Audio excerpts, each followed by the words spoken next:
نحمدہ ونصلی علی رسولہ الکریم اما بعد فاعوذ باللہ من الشیطان الرجیم بسم اللہ الرحمن الرحیم قال النبی صلی اللہ علیہ وسلم انا خاتم النبیین لا نبی بعدی او کما قال علیہ الصلاۃ والسلام۔ میرے واجب الاحترام سامعین، بات چل رہی ہے سیدنا طفیل بن عمر رضی اللہ تعالی عنہ کی۔ حضور علیہ الصلاۃ والسلام کے ساتھ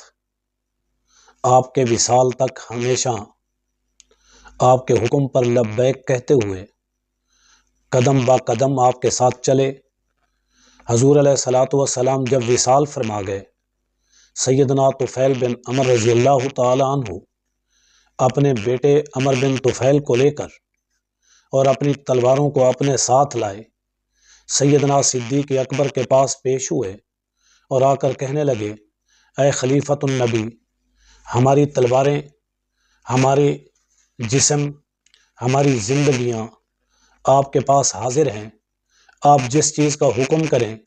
ہم اس کے لیے تیار ہیں۔ تو سیدنا صدیق اکبر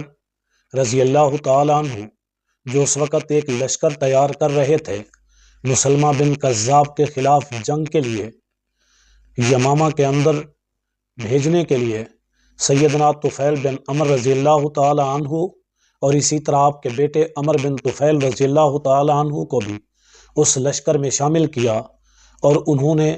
آپ کو روانہ کیا۔ راستے کے اندر سیدنا طفیل بن عمر رضی اللہ تعالی عنہ ایک خواب دیکھتے ہیں،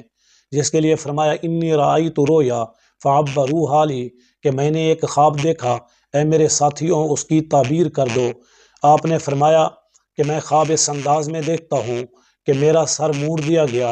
اور میرے منہ سے ایک پرندہ نکلا، ایک عورت نے مجھے اپنے پیٹ میں چھپا لیا، اور میرا بیٹا عمر بھی بڑی تیزی سے میرے پیچھے پیچھے آ رہا ہے، لیکن میرے اور اس کے درمیان ایک رکاوٹ کھڑی کر دی گئی، میرے ساتھ وہ داخل ہونے سے رہ گیا۔ اب اسی طرح آپ نے فرمایا کہ میں نے تو اس خواب کی تعبیر اس انداز سے کی کہ اس کا مطلب ہے کہ میرا سر کاٹا جائے گا، یعنی جو سر مونڈنے والی بات ہے اس سے مراد میرا سر کاٹا جائے گا، اور جو پرندہ میرے منہ سے نکل کر اڑنے لگا اس سے مراد میری روح ہے جو میرے منہ سے نکل کر چلی جائے گی۔ عورت نے مجھے اپنے پیٹ میں چھپا لیا، اس سے مراد میری قبر ہے کہ مجھے اس میں دفن کیا جائے گا اور مجھے شہادت نصیب ہوگی۔ اسی طرح میرے پیچھے میرا جو بیٹا آ رہا ہے، اس کا مطلب یہ ہے کہ جیسے مجھے شہادت ملے گی میرے بیٹے کو بھی اسی انداز میں شہادت ملے گی، لیکن اس وقت نہیں، کچھ عرصے کے بعد، کچھ زمانے کے بعد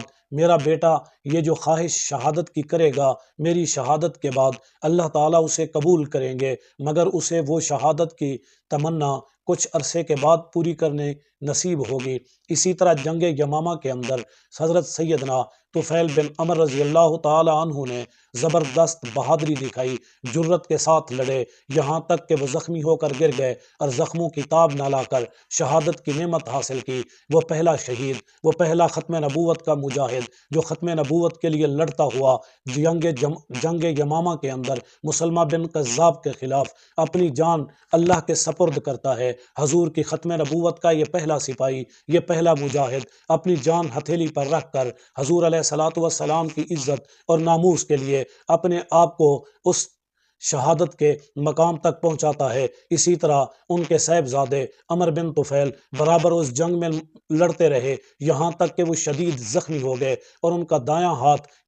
کٹ کر گر گیا، ان کا دایاں ہاتھ اسی جنگ کے اندر کٹا اور کٹ کر گر گیا۔ وہ اپنے والد کی شہادت کے بعد اپنے کٹے ہوئے اس ہاتھ کو جنگ یمامہ میں چھوڑ کر مدینہ منورہ واپس لوٹ آئے۔ اللہ تعالیٰ حضرت سیدنا طفیل بن عمر رضی اللہ تعالی عنہ کی شہادت کو قبول فرمائے، اور آپ کے بیٹے عمر بن طفیل رضی اللہ تعالی عنہ کے ہاتھ کٹنے کی یہ قربانی قبول فرمائے۔ اللہ انہیں جنت میں اعلیٰ مقام نصیب فرمائے۔